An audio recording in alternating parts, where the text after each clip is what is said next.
informasi pada hari ini. Baik Ibu, selama ini bagaimana Ibu dapat mengidentifikasi kasus-kasus yang mungkin terjadi di sekolah Ibu? Gitu.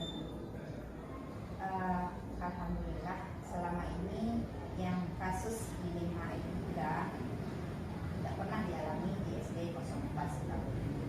Cuman seandainya kalau ada, itu berarti bisa kita amati kasus dilema itu berarti kan pelanggaran-pelanggaran yang dilakukan oleh seseorang atau oknum dari ibu terhadap pelaksanaan tugasnya. Kalau seandainya ada, yang pertama kita harus dulu beri nasihat. Kita nasihati, kalau tidak mempan dinasihati, kita berikan ada teguran lisan, ada teguran lisan 1, lisan 2, lisan 3, lisan 1, sampai akhirnya sudah dipenuhi semua, memang akhirnya baru kita berikan teguran secara tertulis.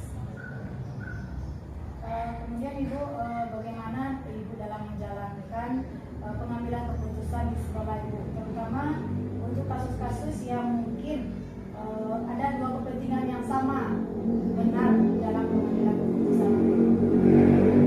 Di dalam pengambilan keputusan kita selalu menggunakan musyawarah, karena di dalam suatu organisasi itu tidak yang kepala sekolah itu hanya sebagai pengambil keputusan. Jadi pengambilan keputusan itu misal kalau dalam kasus kita panggil yang berkasus, kemudian kita tanya ini maksudnya apa, kita klarifikasi dulu sebelum kita memberikan tindakan. Dari hasil klarifikasi dengan yang bersangkutan, baru kita bisa menentukan apa yang akan dilakukan tindakan. Kemudian Ibu mungkin langkah-langkah atau prosedur apa yang biasa Ibu lakukan selama ini? Karena selama ini di SD 04 Sikabu tidak ada yang berupa yang dilema ilmuka seperti ini atau dilema moral seperti ini, jadi sampai sekarang memang tidak ada langkah-langkah yang dilakukan karena memang tidak ada terjadi di SD 04. Baik, kemudian Bu, hal-hal apa saja mungkin yang selama ini Ibu anggap paling efektif dalam pengambilan keputusan ini? Yang pertama dulu kita tentukan, kita lihat dulu, kita berikan pendekatan, kita lihat, kita kaji permasalahan yang terjadi atau permasalahan yang terjadi, kemudian kita berikan masukan atau istilahnya kita adakan face to face lah istilahnya bersama orang yang bersangkutan, kemudian baru kita tetapkan kalau seandainya ada pelanggaran tentang tugas pokok, misalkan seseorang itu sakit, itu kita ada bukti surat sakit, maka kita akan berikan izinnya. Kemudian ada izin keperluan penting sebagai manusia, itu kita mempunyai ada etika moralnya. Kemudian izin penting ini kalau misalkan di dalam jam dinas itu juga harus ada izin dari kepala dinas, karena ada izin surat cuti alasan penting. Nah, kalau yang bersangkutan sedang sakit, langsung izin sakit dari dokter. Kemudian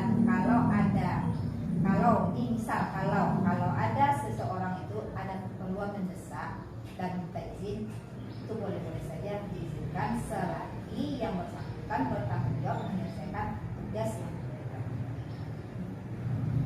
Kemudian Ibu, mungkin selama Ibu mengambil keputusan itu, apa kira-kira tantangan Ibu dalam pengambilan keputusan itu? Tantangan yang pertama adalah perasaan. Nah, perasaan karena tidak tega. Nah, itu yang paling utama yang merupakan suatu goncang atau dilema seorang kepala sekolah harus bertindak terhadap seseorang. Nah, yang perasaan ini. Karena rasa tidak tega, rasa peri kemanusiaannya ini kadang-kadang di aturan kita tidak perlu melihat yang seperti itu kalau memang yang dilakukan atau yang dilakukan oleh yang bersangkutan itu melanggar aturan, tapi rasa kemanusiaan itu yang lebih utama. Kemudian Ibu dalam daerah-daerah tertentu, apakah Ibu langsung menyelesaikan di tempat permasalahan itu atau mungkin ada waktu tertentu atau dijadwalkan dalam penyelesaiannya? Kalau misalkan permasalahannya itu mendesak, misal sekarang guru itu di sekolah bertengkar, misal, Ya. itu harus selesaikan saat itu juga. Jadi lihat situasi apa kejadiannya. Jadi kalau seandainya yang dilanggar itu aturan disiplin misalkan, itu bisa diselesaikan di lain hari, bukan di saat mereka melanggar aturan. Bisa jadi dilihat dulu, diberi peringatan, diberi apa. Jadi kalau seandainya bersifat dengan seperti tadi yang bertengkar atau langsung dengan siswa, misalkan ada permasalahan dengan siswa, langsung bisa memukul siswa dan siswa mengadu ke kantor, jadi itu bisa langsung diselesaikan. Selanjutnya Ibu, apakah adakah seseorang atau faktor-faktor apa yang selama ini mempermudah Ibu dalam mengambil keputusan? Faktor yang mempermudah mengambil keputusan itu yang pertama aturan yang ada, kemudian regulasi yang diadakan oleh dinas pendidikan kita, kemudian juga ada teman-teman yang memberikan masukan terhadap keputusan yang diambil. Kemudian Ibu, dari semua yang telah Ibu sampaikan, mungkin apa kira-kira pembelajaran yang dapat Ibu petik dari pengalaman Ibu dalam mengambil keputusan ini? Dalam pengambilan keputusan dilema itu, kalau secara kemanusiaan rasanya sangat berat, karena manusia itu bersifat khilaf. Tetapi secara kedinasan, kekhilafan sekecil apapun, kalau tidak dilaksanakan dengan alasan yang kuat, itu tidak bisa kita maafkan. Itu pembelajarannya Ibu ya. Baik Ibu, terima kasih atas waktu kita hari ini Ibu. Mudah-mudahan berdasarkan pengalaman yang diberikan menjadi pencerahan pula bagi saya ke depan tentang bagaimana menjadi seorang pemimpin yang baik, baik di instansi maupun di kelas kita masing-masing. Terima kasih sekali Ibu. Sukses.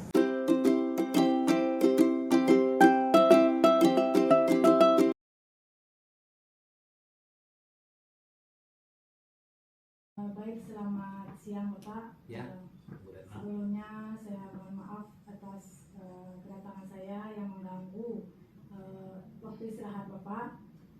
Tujuan saya datang ke sini adalah untuk sedikit berbagi pengalaman tentang bagaimana seorang pemimpin dalam pengambilan keputusan di sebuah instansi sekolah. Begini Bapak, selama ini Bapak menjadi pemimpin di sekolah ini, bagaimana Bapak mengidentifikasi kasus-kasus yang terjadi, mungkin itu merupakan dilema etika atau bujukan moral? Sampai kemudian Ya. selama saya menjadi kepala sekolah itu berselang waktu 1,5 tahun. Kemudian di awal saya masuk, saya menemukan kasus dilema etika, di mana saya mengidentifikasinya tentu dilihat dari apa permasalahan yang muncul. Apakah itu merupakan sesuatu hal yang menyatakan sesuatu yang benar atau maupun atau salah, atau kedua-duanya benar atau bagaimananya, tergantung kita melihat situasi permasalahan yang dihadapi pada saat tertentu. Ya. Kemudian Bapak, selama ini bagaimana Bapak menjalankan dalam pengambilan keputusan di sekolah Bapak ini gitu? Menjalankan pengambilan keputusan di sekolah ini, tentunya setelah permasalahan timbul, kami melaksanakan musyawarah. Hal ini jika permasalahan itu dianggap permasalahan yang memang butuh penyelesaian bersama. Biasanya permasalahan dilema etika ini merupakan permasalahan yang bersifat krusial atau penting sekali dibahas, sehingga saya melibatkan seluruh warga sekolah, baik itu majelis guru, kapan perlu saya juga melibatkan komite atau wali murid. Nah, kemudian Bapak di dalam sebuah proses pengambilan keputusan itu bagaimana prosedur atau langkah-langkah yang biasa Bapak lakukan selama ini? Langkah-langkah prosedur yang saya lakukan di dalam menyelesaikan permasalahan dilema etika. Yang pertama sekali itu saya melihat itu permasalahannya apa, itu bahwa memang artinya saya mengenali terlebih dahulu permasalahan tersebut. Apakah permasalahan itu sesuai dengan nilai-nilai atau ketentuan yang berlaku. Kemudian Bapak, Yang kedua, saya setelah menentukan permasalahan, saya siapa saja yang terlibat dalam permasalahan ini. Setelah itu, saya menemukan berbagai bukti-bukti dari permasalahan kasus yang ada. Apakah misalnya permasalahan ini antara siswa, tentu dikumpulkan fakta-fakta yang ada sehingga itu bisa menjadi data pendukung untuk penyelesaian permasalahan. Yang ketiga, saya melihat apakah permasalahan ini benar atau permasalahan ini memang salah, atau apakah permasalahan ini memang termasuk kepada dilema etika atau kepada bujukan moral. ya. Tentu saya melalui langkah-langkah dari awal tadi, tentu perlu uji terhadap permasalahan yang ada.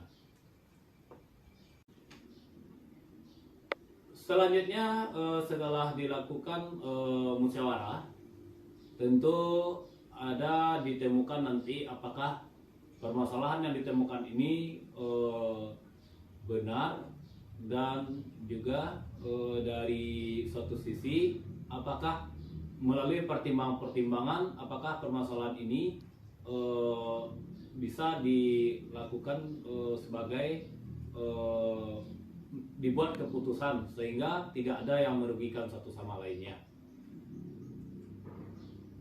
Ya, setelah keputusan di berbagai ada pembahasan baik itu bersama majelis guru atau bersama yang bermasalah sendiri, tentu saya ambil sebuah keputusan. Setelah keputusan diambil, itu saya evaluasi dan saya refleksi kembali.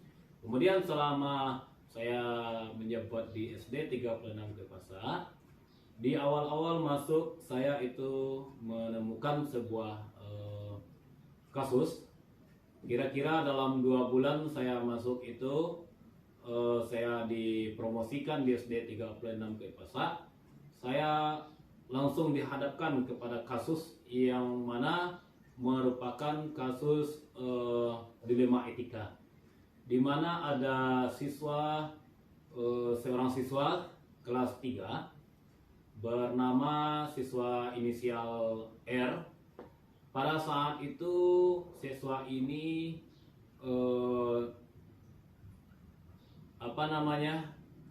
siswa yang kebutuhan atau kecerdasannya itu berlebih, meningkat gitu ya.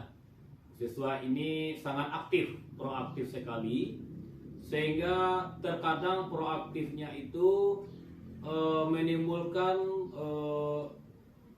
dampak-dampak yang berupa negatif terhadap lingkungan sekolah maupun terhadap kenyamanan belajar siswa dalam kelasnya maupun di lingkungan sekolah keseharian. Pada saat itu saya dihadapkan langsung oleh guru terhadap siswa yang bermasalah. Ternyata siswa ini sebelum saya masuk juga memang melakukan berbagai jenis kesalahan atau pertengkaran dengan siswa lain, atau dalam kesehariannya ada aja, sehingga siswa ini dibahaslah sehingga membuat siswa ini juga sehingga siswa ini diproses oleh majelis guru bersama kasusnya pada saat sebelum itu. Siswa ini sampai dibuat perjanjian-perjanjian, sampai dibuat suatu keputusan juga sebelum itu, dan juga pernah dipanggil juga orang tuanya sekian kali. Saya tengok itu buku pemanggilan, juga bukti-bukti apa namanya itu, bukti kasus yang dialaminya. Jadi dari hal tersebut berbagai jenis kalangan termasuk majelis guru dan orang tua dari orang tua yang lainnya, termasuk orang tuanya sendiri juga telah menyerah terhadap anak ini. Saya melihat dan menerima masukan dari berbagai teman-teman bahwasanya siswa ini tidak layak diterima sebagai siswa kita lagi, dan juga berdasarkan kesepakatan perjanjian permasalahan sebelumnya, siswa ini memang dia tidak telah melanggar aturan atau kesepakatan yang telah dibuat. Namun pada saat itu melihat si siswa R ini kelas 3, rumahnya sangat dekat sekali dengan sekolah. Kemudian dia juga anak seorang ibu yang mana ayahnya juga sudah tidak bersama ibunya lagi. Kemudian lingkungan warga sekolah itu sangat mendukung proses PBM, karena saya lihat lingkungan itu juga tinggal beberapa orang guru, dan jaraknya juga tidak terlalu jauh dengan sekolah kami. Untuk itu karena dia sudah kelas 3, dicobanya untuk pindah. Saya sampaikan untuk karena sudah di perjanjian sebelumnya itu kalau membuat kasus lagi, anak ini dipindahkan ke sekolah lain. Pada saat itu ternyata sebelum saya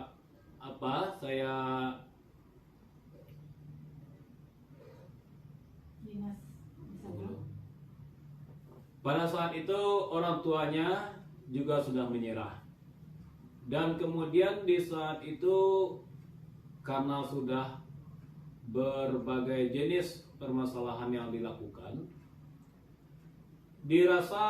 saya rasa sekolah lain pun juga tidak menerima siswa pindahan dengan alasan hal yang seperti itu. Karena saya juga tidak menerima jika seandainya siswa yang dipindahkan seperti itu, saya juga tidak akan menerima.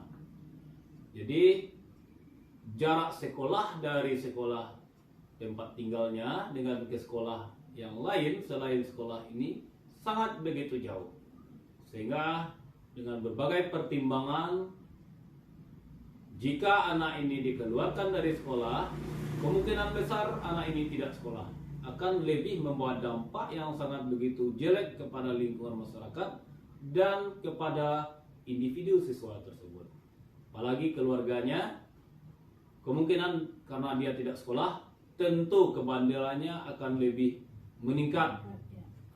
Untuk itu saya putuskan untuk melanjutkan anak ini pendidikan di sini, dan saya sampaikan kepada orang tuanya biar saya coba untuk membinanya. Alhamdulillah dengan saya coba, namun ia tidak semulus yang diharapkan. Kasus demi hari demi hari memang timbul juga ada masalah.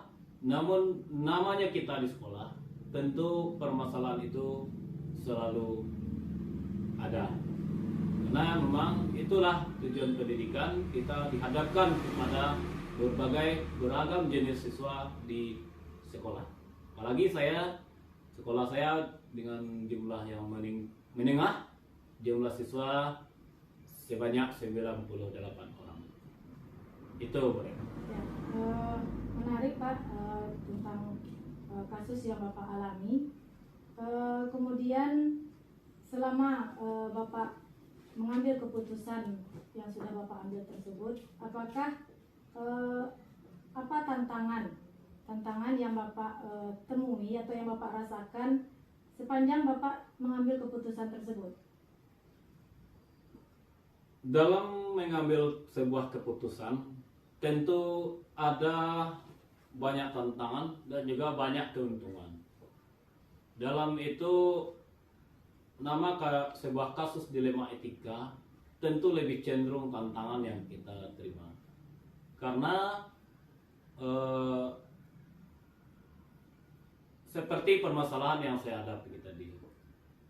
Permasalahan yang saya hadapi tadi, beberapa orang majelis guru itu sudah tidak menerima lagi keadaan siswa tersebut. Dan juga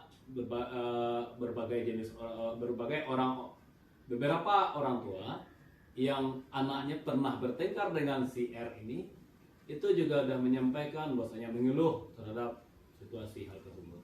Jadi tantangannya memang kita alami sebuah pro atau kontra, namun kalau memang keputusan itu telah dibuat, tentu kan kita mencoba bagaimana ke depannya, tentu kita lalui dan kita evaluasi keberhasilan keputusan yang kita lakukan. Ya, baik Bapak. Kemudian apakah Bapak menyusun jadwal tertentu atau menyelesaikannya seketika dalam sebuah kasus yang Bapak alami? Oh tidak, saya menyelesaikan kasus ini tidak ada jadwal tertentu, Bu Ren. Jika seandainya ada permasalahan, jika itu sangat krusial, saya lanjutkan sesaat itu. Dan